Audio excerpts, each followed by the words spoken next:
Það er 28 stiga sigur í fyrsta leik. Þú lítur að vera himinlifandi með þessa framstöðu á þínum mönnum. Já, bara mjög. Himinlifandi. Hvað er að skapa þetta heldurðu?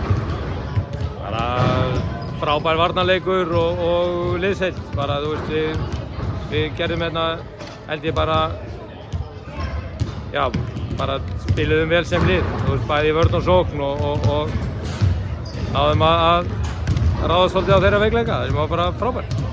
Og viðbættur við liðið Kroatíu og fleiri sem er að koma inn í þetta núna, fyrsti keppnisleikurinn kannski, svona fyrsti official leikurinn á tímabilinu, hvernig finnst þér svona þessi nýju leikmenn að koma inn í hópinn?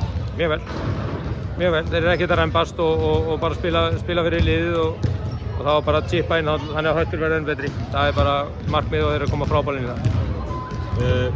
Hvað voru þetta? 55% þriggjastiga nýtingu í leiknum? Já, eitthvað í kringum það?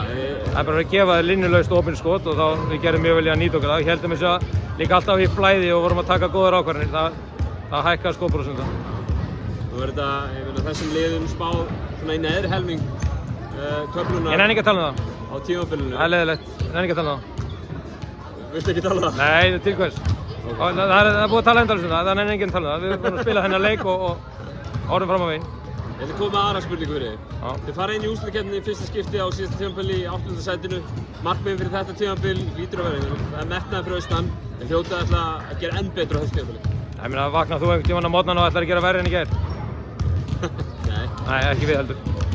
Kærar þakkir við þar og gangi ykkur vel. Sömuleiðis.